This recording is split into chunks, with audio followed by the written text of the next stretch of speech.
This is the one where we meet the Doctor for the first time. And bizarrely, he has a granddaughter. And she, in turn, has two know-it-all teachers. They travel back in time. And meet cavemen. Who have trouble making fire. And issues with democracy. It's called An Unearthly Child. Here we go. We're embarking on a voyage all through time and all through space. Encountering Daleks, Stalanud, and the Cybertronic race. Sontarans look like taters, and Silurians all have wonky scales. And the Doctor has a TARDIS, we're reviewing all his tales. Who back when? Reviewing all of who there is. Who back when? Subscribe and rate on iTunes, please. Episode by episode, we're trudging down this temporal road. Come join us on this odyssey. What other choice could there be than Who back when? Who back when? Okay, so here we are. We're starting the first one. Welcome to Who Back When, a Doctor Who podcast. I am Ponkin. And I'm Jack Hammer. A.K.A. Flapjack. A.K.A. just Jack, please. And we're starting off with the very first William Hartnell episode ever. It actually sent me insane. Like, Yeah. seeing the Doctor from 40 years ago, it actually blew my mind. Dude, 50 years ago. 50 years ago. That's insane. Well, the main thing that strikes you immediately, first moment you see him, he's not the same guy at all. No, he's very different. As a character, he's completely different. Yeah. So, I mean, we've discussed this before a couple of times. We've given ourselves, some minor phone calls about this. We've tried not to discuss it too much to save it for this episode. Yeah. But basically, the Doctor is now useless, old, and an arsehole. Yeah, he's a complete arsehole. He's also somewhat homicidal. Yeah. Yeah. But we'll get to that. We're gonna go through this entire story arc.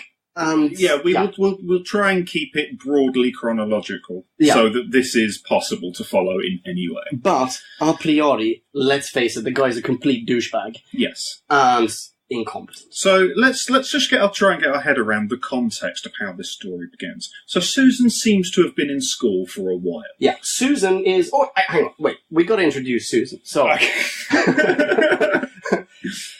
Basically, we start off not so much with the Doctor or even Susan. We start off with these two adults who are teachers at a school, and they both have a student called Susan who is like a Wunderkind.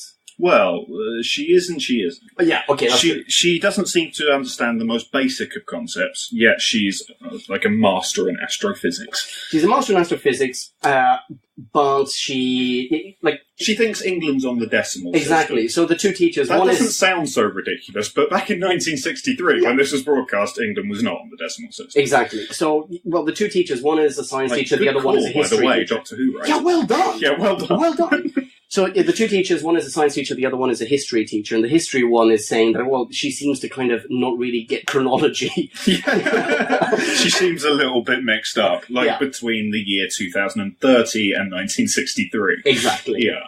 These two teachers, they're Barbara, the history teacher, Ian, the science teacher. They basically decide, well, she's a bit of a conundrum. Let's figure out what she's all about. So for some reason, they decide to follow her home. Yeah, not creepy at all. This is not creepy at all. On a dark night, inside a car with the headlights turned off in the fog.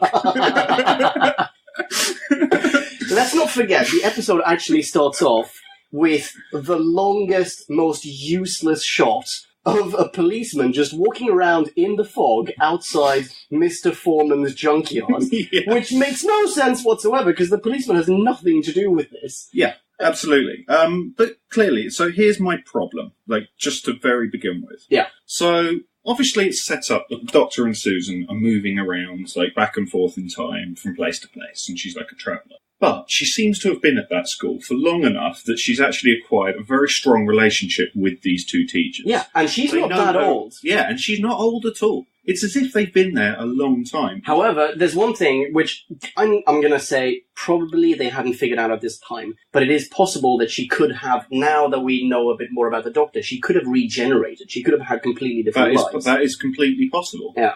How did she get on the school register?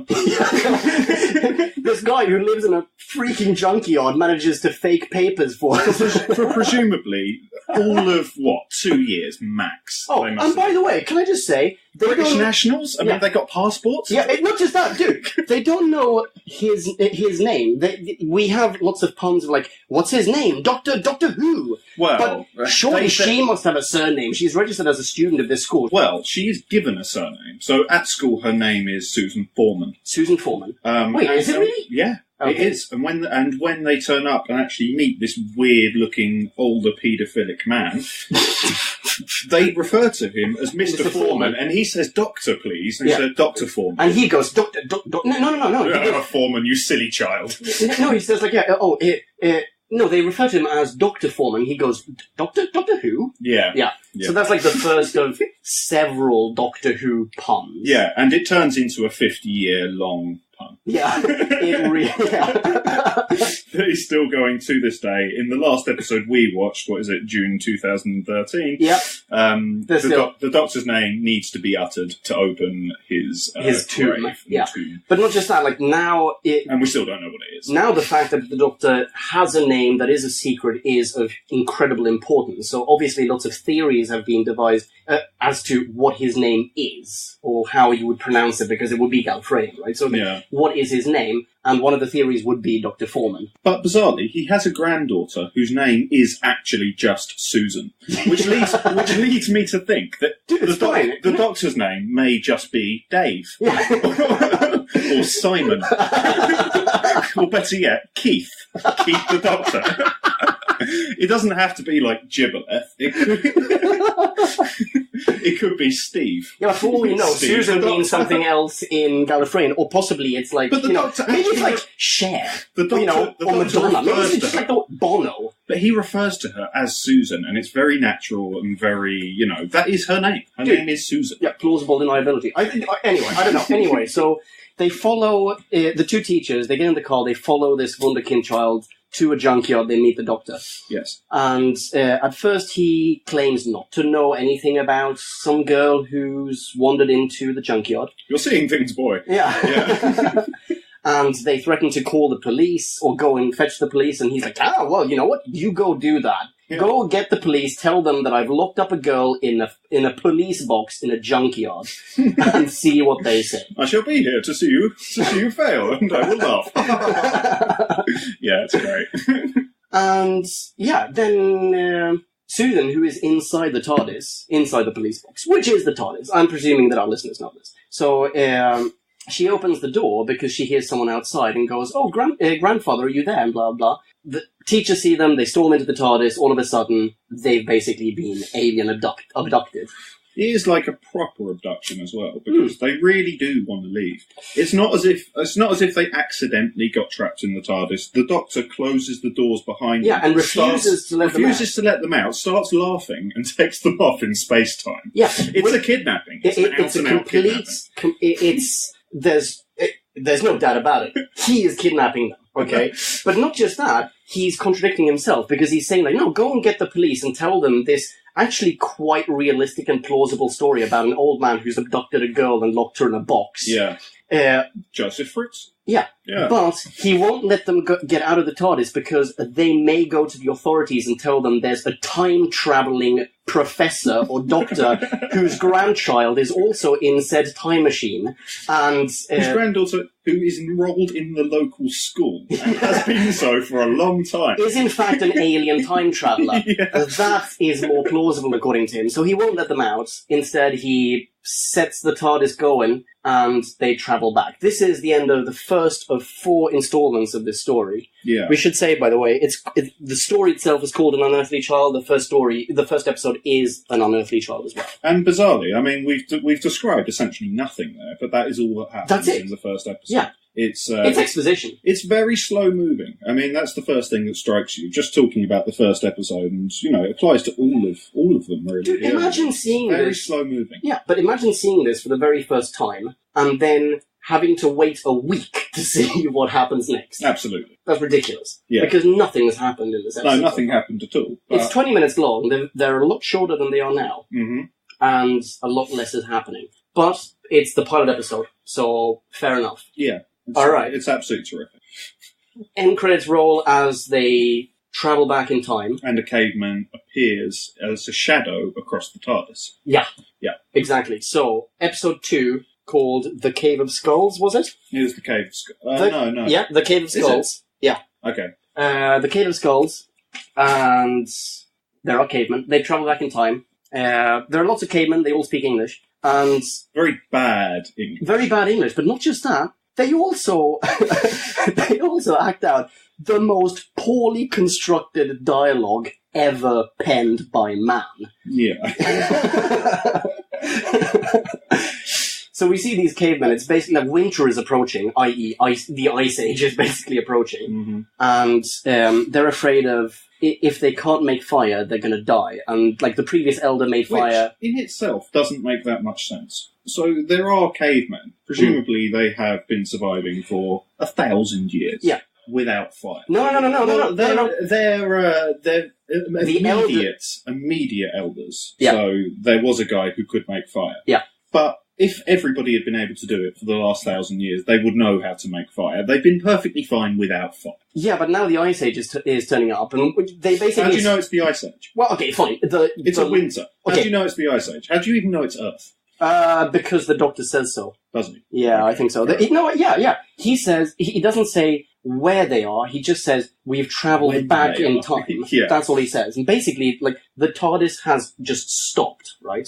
He doesn't know exactly where he is, because in this version of Doctor Who, he needs to have very, very specific data, as he says, to plot a course through time. Mm-hmm. And apparently he didn't have all the information at hand when he turned it on. Fucking well done, Doctor! Well, he was in a panic, to be fair, because he was desperately trying to Yeah, but kidnap excuse two me. people. It's hard to kidnap two people. That's He true. Touch buttons Wait, and went. how long did he spend in the relative present of 1963? But he wasn't planning to leave. He didn't think he'd been discovered. Yeah, but he must have known it was London in 1963. No, because the Doctor, as established, is crap. He doesn't know anything. He's got no prior knowledge of anything. He's Okay. completely lost in London. Like, he doesn't integrate with society. As far as we know, he's a hermit living in a box. True. He's, yeah. So I think it's quite Actually, plausible, given how rubbish the Doctor is, that he would have made no provision for this whatsoever. But there's no reverse engineering either. Like, Susan clearly could have just gone, okay, listen, Grandad,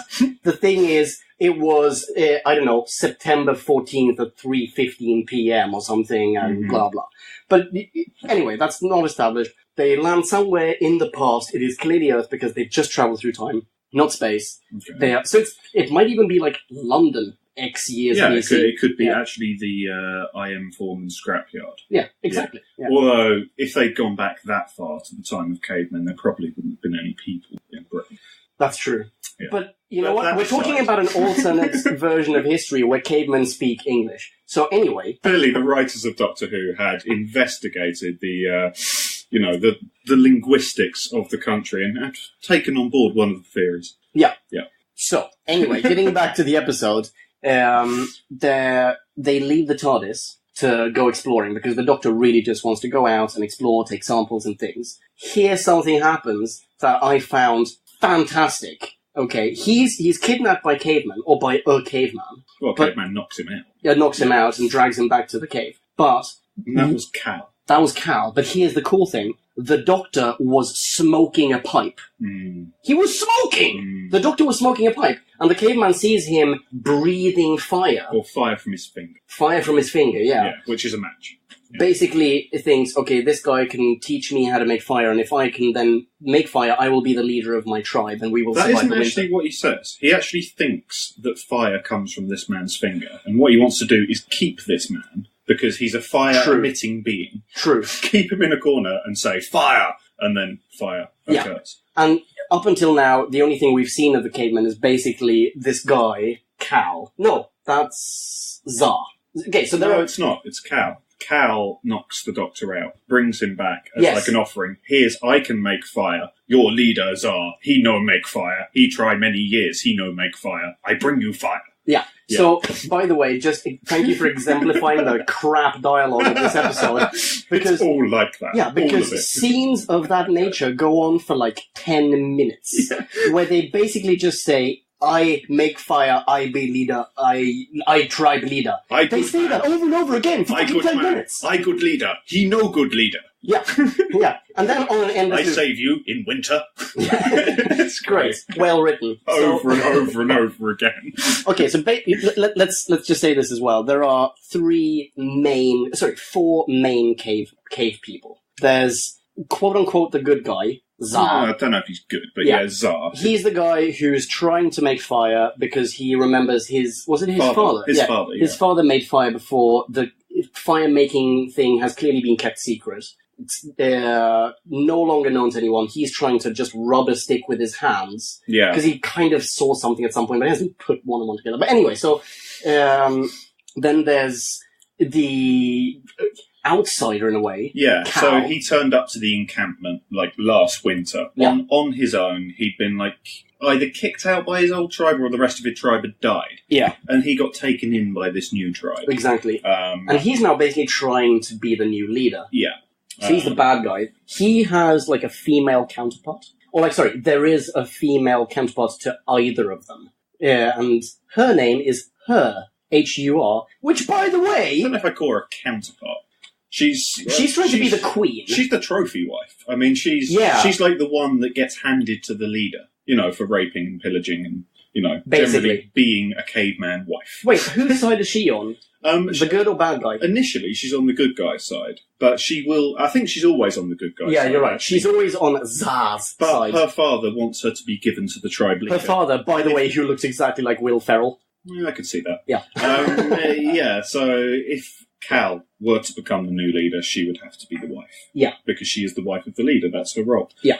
But so, Cal, the guy, the bad guy, the new guy, he knocks out the doctor, drags him back to the cave, basically tries to get him to make fire.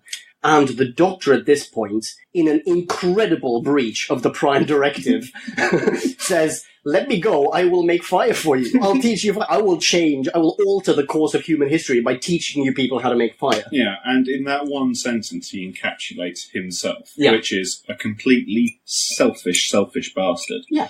Complete disregard of He's literally, mankind's when they say to him, make us fire or we'll kill you, pretty much, he goes for his matches. That's all he wants to do. He just wants to make them fire and fuck off. Yeah. But he can't, because he's lost his matches. He's lost his matches, and he's like, "Yeah, take me back to my cave, and I will make fire for you." He's like, "Oh, wow, yeah, show them a time machine as well. Why don't you fuck up all of mankind?" It's like the opening of Into Darkness.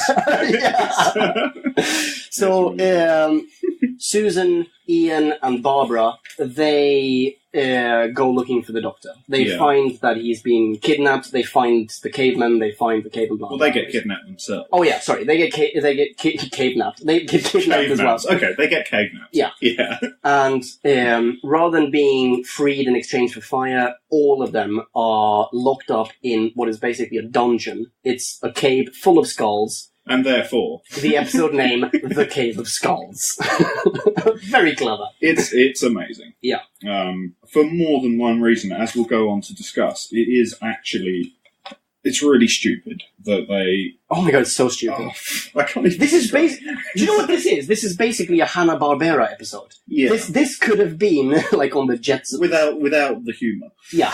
Yeah. It's taken incredibly seriously. One thing that we didn't mention, but that just out of kind of nerd service, I want to say this. When they first arrive, Susan and the Doctor both remark on the fact that the TARDIS still looks like a police box. Yes. Like, it's established that it shouldn't. I wonder if they ever talk about that again, because it just seems from that moment onwards that they are just fully accepting that the TARDIS is a police box. Yeah. It's like, oh, right, so the cloaking device, basically, is malfunctioning. Yeah. But let's not fix it. Let's just leave it as the way I see that, I mean, they've probably been in London for, as discussed, a few years. Yeah. Therefore, the TARDIS is probably stuck in some sort of loop. Yeah, it's not the first time that we find in the series that something just gets stuck. Yeah, but we'll get to that further on. Oh my god!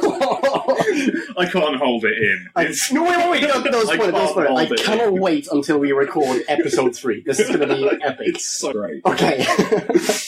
Yeah. Alright, so, anyway, Susan even actually points out it's looked like a column at one point, a Greek column, I think she says, and a chair. Yeah. Yeah.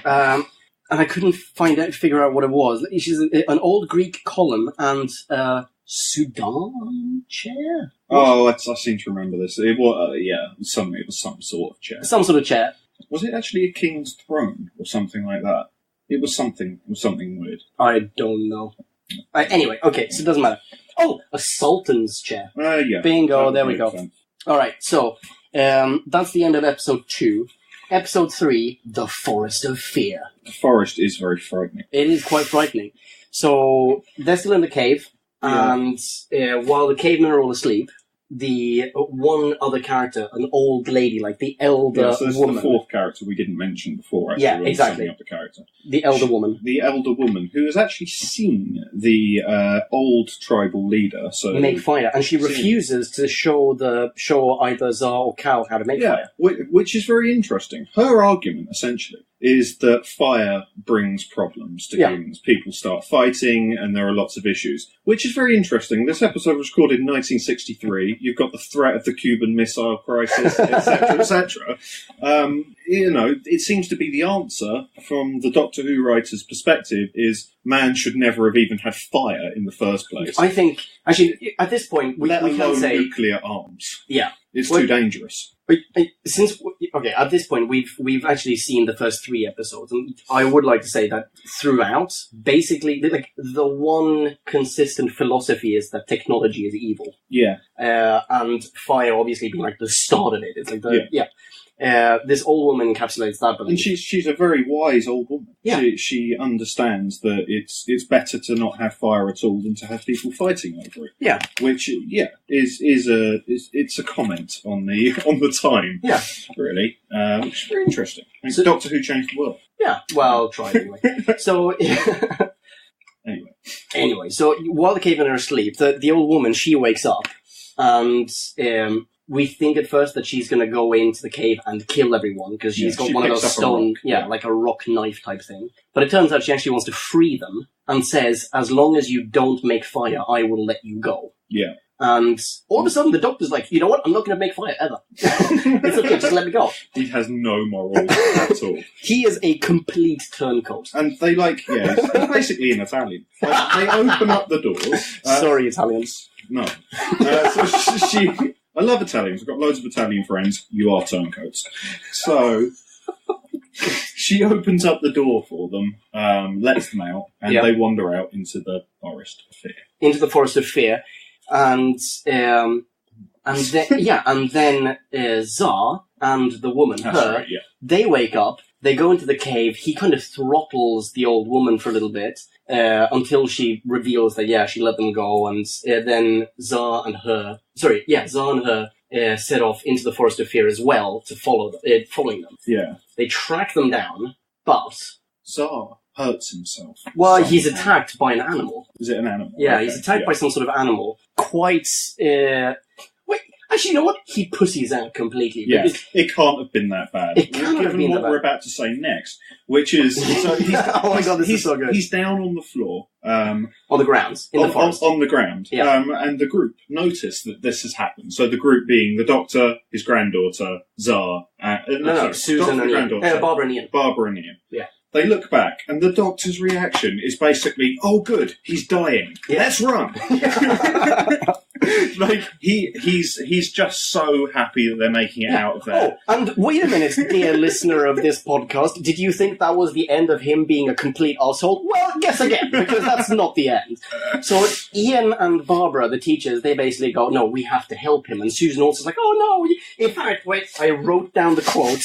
Okay, Susan tells the Doctor, "You treat everything and everyone as something less important than yourself."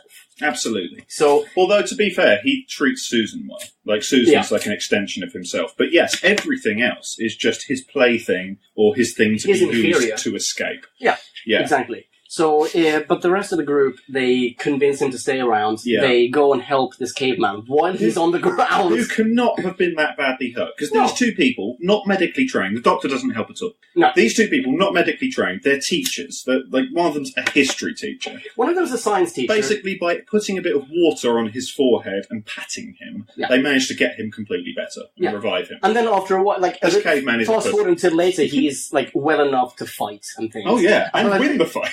But at this point, he's just completely knocked out. Not knocked out, he's on the ground, whinging. And the Doctor at this point takes he has a rock knife and attempts to murder him. It is like cold-blooded murder of a man down on the ground, bleeding to death, for all we know. The doctor picks up a rock and tries to bash the back of his head in. Yeah, at which point Ian goes, "What are you trying to do?" And the doctor just goes like, "Oh, I was just going to Just checking my watch. Yeah, I was just going to cut away part of his clothes to expose the wound to water or something." But the intention was really? clear. It was cold-blooded murder. Yeah, The yeah. doctor was attempting cold-blooded Kick murder. me while I'm down? No. Stab me in the face with a rock knife while I'm down. So they help him, and you'd think that at this point, okay, it's fine, he's now going to let them go, but no, because he knows they can make fire. They get kidnapped again, and the Forest of Fear ends up where the last episode ended up, namely in the Cave of Freaking Skulls. Yeah. Boom. Which is becoming kind of a depressing place now. Yeah. Yeah. All right. Does that take us to I think number that takes us to 4. Where does 4 begin? 4? Part 4 is called The Firemaker. And, so part 4 starts off with the Doctor trying to reason with the cavemen. Yes. And that doesn't go very well. No. They get locked up in the cave again, and he makes fire they just make a fire. Yeah, basically the group at this point are very upset in the Cave of Skulls. Yeah. And they're shouting at Tsar and her. Like, for God's sake, we saved you. Why the hell are you holding us captive? Which is a fair point. Yeah. But this dude, he isn't really... big on returning favors. So he just locks them up, posts a guard outside the cave, and fine. So they're in the cave. It's cold. They make a fire. A little bit later, Tsar goes to the guard, goes, "Stay here. Don't let anyone in." Goes into the cave and sees the fire. And when he sees the fire, it's like, holy shit balls! This is going to be my ticket to being a leader. And the Doctor, actually, re-emphasizing the whole technologies and everything thing, the Doctor tells him, the guy who makes fire is actually the least important person in our tribe, because everyone knows how to make it, so the person who makes it is not our leader. Yeah, I remember that quote. It's not logical at all, is it? Like, so he's the least important person because everyone can do it. Everyone can do it. That's like saying the guy who walks is the least important person in the world because everyone can walk. It's not true, is it? Just because everybody can do something doesn't make the person who does it completely useless. Everybody can murder someone. It's more like the chef is the least important person because we all know how to make enough food to survive. I know, but we get someone else to do it for us. I know what the point is meant to be, but I don't think it quite works. It's the point I'm making. All right, it's poor dialogue. Everything can't resonate with the flap. So, God, don't call me the flap. I'm going to call you the flap. Please don't call me the flap. Doesn't matter. It's too late to change it now. So, anyway, he sees the fire. There's a huge row outside because there's still no fire outside the Cave of Skulls. So Ian basically goes, "Take this." He lights a stick on fire. Says to Tsar, "Take this and show it to your people, and then you will be the leader." I was like, oh, right, wait. So we've actually turned 180 degrees now because now all of a sudden the guy who can bring fire is the leader. Thanks, Ian, for screwing up our philosophy. Well, which is the point I was making. Yeah. Because Ian, by the way, is clearly the leader. Yes. As I said to you just before this episode, he is the most masculine man ever to wear a cardigan. Yeah. No, oh my god. Ian's cardigan should win an award. He is absolutely the alpha male to end all alpha males. Like, he's quiet, a bit sullen at times, but in the end, he gets the fucking job done. Yeah, just wait until we get to episode 2. He's going to out-hunk everyone. Oh my god, like, he makes the Doctor look like a little stupid pussy. Yeah. On almost every occasion. True. Like, if you imagine, like, a recent example of the Doctor, like, companion relationship, imagine the Doctor being made to look like a stupid little pussy by Rory.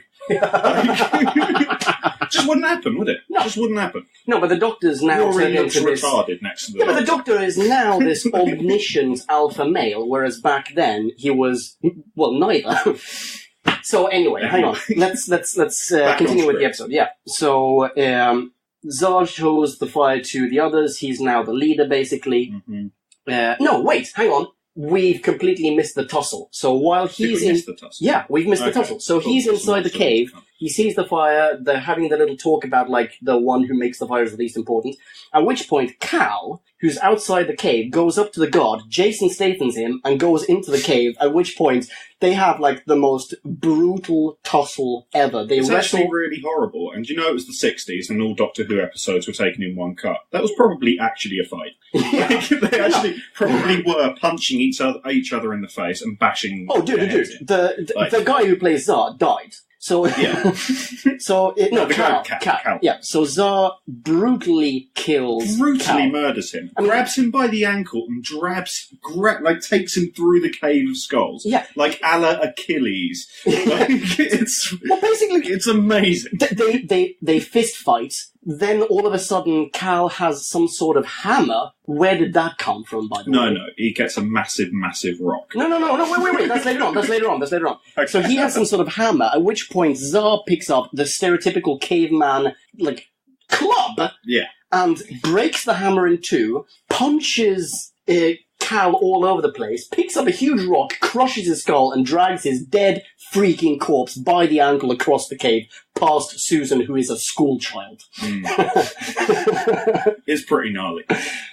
Given that this was a children's TV show at the time, it's become a family show. It was specifically a children's show.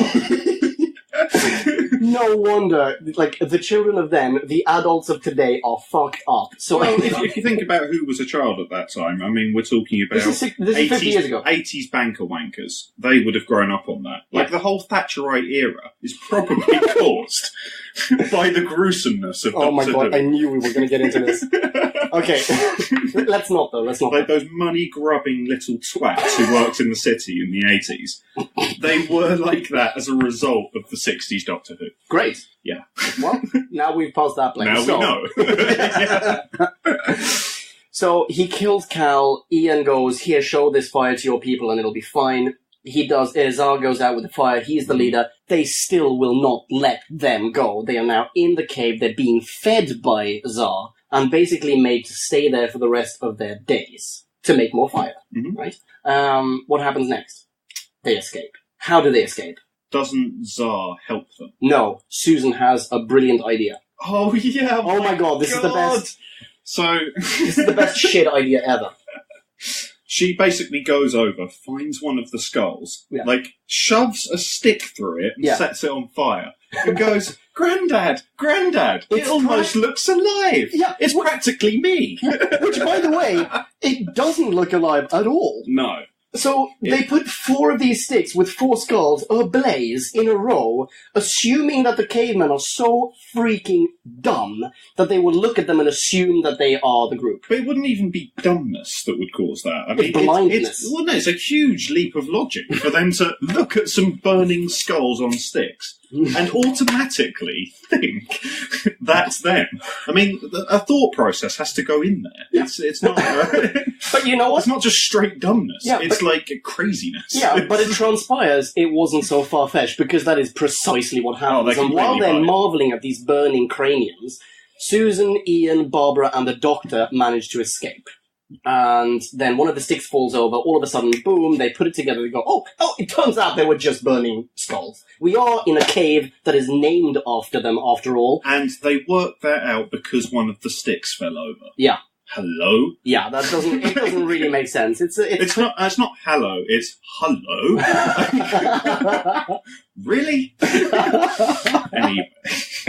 So they figure out it was a trick and they set off into the forest of fear after them, which is the best chase scene ever. They are clearly not running, they're just standing, jogging in place in front of the camera while someone's throwing palm leaves in their faces. Yeah, and they're waving their arms around and flailing mercilessly. Yeah. And they get away though. Yeah. They get to the TARDIS, the cavemen start throwing spears at the TARDIS, but the TARDIS disappears, and the episode ends with... them leaving and turning up on Skaro. Yeah. They look out the little televised thing, which is really high tech for them. Yeah. And they see this weird forest. Yeah. Essentially. And that's it. No. They leave the TARDIS, and the Doctor asks Susan, have you checked the radiation meter? Oh, yeah. And they look at it for about 3 seconds, and she goes, "Yeah, it's absolutely perfect." Turns around 1 second later. The thing goes haywire and goes like, "You're going to die. There's so much radiation." If only she had hung around for 2 more seconds. Yeah. They could have avoided the whole sorry business. How ironic that a time-travelling alien should be in too much of a rush. Yeah. But what a cliffhanger to end on. Absolute cliffhanger. And that's the end of the first episode, or the first story. So, An Unearthly Child. So to sum up, let's have a little discussion about what we think about all of that. There. Okay, go for it. Well, I would just like to say, I mean, this was the first time I'd watched a really old Doctor Who. I was absolutely hooked. Me too. The first time I saw it wasn't like, I know we've done a lot of laughing throughout this episode, and there are certain things about it that are frankly ridiculous. Yeah, we're kind of emphasising the ridiculousness of it, but it is a really good story. I was absolutely gripped. Yeah. I honestly was gripped. Like, how much of that was nostalgia, though? None of it, because I'm not, as yeah, but you're nostalgic for the Doctor in general. I guess. No, I actually think it was a really good story. And there's a lot of suspense, and I think the fact it's so slow actually added to the suspense. I agree. It was a different kind of relationship I had with that Doctor to the relationship I have with the Doctor now. I think... Like, now it's like, boom, boom, boom, boom, boom, explosion, blah, blah, blah, blah. Like, and it's really exciting and fast-paced. Yeah, but I think... Back then, it was like a drama. But I think one of the main differences, not just in terms of, like, okay, what's the ambience of the episode, but in the pacing of the episode and the setting of the episode is budget. Right now, it's a huge thing. They have a huge budget, and there are like multiple locations. Whereas in this case, in 1963, in this pilot story, what makes the story kind of lame is is that it's the same 2 parts repeated over and over and over again. They are kidnapped. They escape through the forest. They're kidnapped. They escape through the forest. Yeah. Mm. And in between, we have basically the same cutscene of the cavemen over and over and over again. I don't know. I don't think. But that's fine. It's the pilot story. Problem as a repetition. I mean, like the tale of Sisyphus, it just goes over and over again, but it's really poignant. And I think there's a lot of historical things that we can learn from watching Doctor Who in the '60s. It tells us a lot about society at the time, and I think when it came out, I mean, I'm talking to my mum about this because she was there. She watched the first ever Doctor Who's, and she was relaying to me her absolute excitement and marvel, and fear and marvel. Yeah, and I can see it. I can see why somebody would feel that way. Yeah, agreed. What do you think of the Doctor? Because I think, I'm going to say, even though the Doctor is completely different, I freaking love William Hartnell. Oh, I love the Doctor. The thing that's great about this Doctor is you never know what he's thinking. You never know what he's going to do. He's like a bizarre character, as an alien probably should be. Yeah, which makes him, to be honest, a lot more entertaining to watch as a character. Not necessarily as an actor or whatever, but as a character, because you don't know that he's always going to be on the good guy side. You don't know that he's always going to say the right thing or know the answer to a question. And you don't quite understand his intentions. Yeah. It's, what's the word? It's kind of... quizzical, puzzling. Yeah. He's a conundrum. What are you looking for? I don't know what he's looking for. He's enigmatic. The Doctor is an enigma. Yeah. Which is how he should have always remained, probably. Yeah. Now we kind of know the Doctor. We know his character. We know he's, for good. And we know that he cares about humanity and he wants to save the Earth. In fact, now he cares more about humanity than any other race, it seems. Yeah. Whereas back then, he seemed to not care about humanity at all. Not at all. No. No, it was absolutely the other way around. He was taking little samples of other creatures and other species and, cared about them. Humanity, it was just 2 a penny. Fuck off. Which is exactly how an alien should treat us. Agreed. So, I love this Doctor. I love William Hartnell. I think he's great. Okay. One more question before we go into ratings. So, Susan, he's got a granddaughter. What do you think of the granddaughter? So, obviously, it's quite interesting that he has a granddaughter, because obviously that implies the Doctor, at some point, had sex, had a family, We don't know what happened to, the generation in between, by the way. No, we don't know. We're not told anything about Susan's mother. No.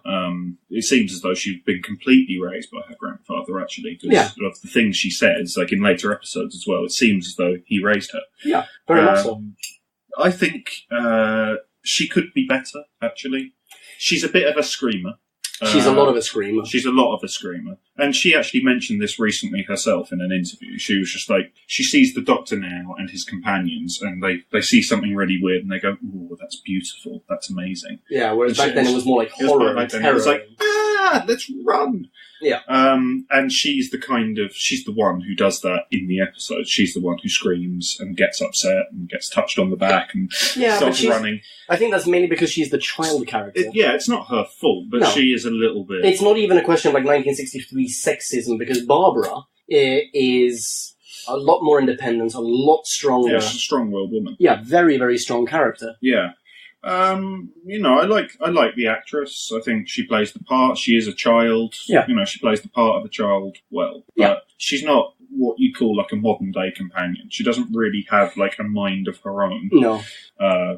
Which is fine. Ian and Barbara are more sort of regular companions. We'll find out a bit more about Ian and Barbara in the next episode. Yeah, so stay tuned. Anyway, we've probably done like 40 minutes now, so we should probably get round to ratings. So just to let you know, ladies and gentlemen, let's face it, probably just gentlemen, we're going to be rating every episode on a scale from 0.0 to 5.0. Okay? Absolutely. And with single one-place decimal points in between. Yeah. Yeah. Flappy, your rating of An Unearthly Child. I've got to say, because I watched this, obviously I was watching them in order, so it was the first one I watched. It really drew me in. Yeah. So I've got to give it extra points for that. There is some budget production stuff going on, and the woman, what's her name again? Barbara. She misses quite a few lines. Yeah. And obviously, because it was the 60s, they did everything in one take. They had no budget for extra film, even. So when she stumbles the hell over her lines, they just left it in. It's okay, it stays in the picture. But that gave it quite an odd charm. Yeah. But because it drew me in so well, I would like to give this a flapjack 3.9 out of 5. You know what? I was going to say 3.8. Yeah. On the same page there. Yeah. I'm giving this a 3.8. I think it's a great start. I'm super hooked. I'm looking forward to seeing the rest of it. And you know what? I don't mind Susan that much. I think I don't mind her. I'm just saying she's a bit, she's a bit of a nothing character. Yeah. The reason I'm not giving this a higher mark is because I think the story is a little bit repetitive, and the reason I'm not giving it a lower mark is because I know what this series is turning into, and I love this as a start to it. Absolutely. And, with any series you begin with, like when it's starting right at the beginning, you do need to have a slow exposition episode. Yeah. So we were talking about Walking Dead earlier, just as an example. Yeah. The first episode is slow. It builds up slowly, and then you get more stuff later in the series. And for what this is, leading us into Doctor Who, I think it does a great job. Yeah. Very true. Actually, one extra note. Based on what you just said, the 2005 reboot with Eccleston, for very many people, in fact, probably for most Doctor Who watchers or viewers, was the first ever Doctor Who they ever saw. Yeah. Right? And it starts very differently. It's just action. There are the Autons, and it's super duper action packed, and the companion, while strong, is very much a screamer, and I don't think it's as impactful as this. No. This is much better. This has a much quieter, more subversive edge to it. Yeah. And as a drama, this is a better lead-in than the 2005. One might even say it has an edge of darkness. Oh, what a cock you are. But yes, let's say that. Yeah. Stay tuned for episode 3, The Edge of Darkness. Anyway, that said, check out the website, whobackwhen.com. Follow us on Twitter. He is at... One Too Many Mornings. Yeah, for the spelling of that, check the show notes. I am at Ponken, Ponken. Like us on Facebook, facebook.com/whobackwhen. And subscribe and rate and blah, blah, blah. See you in the next episode. Ciao. Rock on. Are you gonna steal my catchphrases at the end of every episode? All of them. I hate you. Bye-bye. Who back when?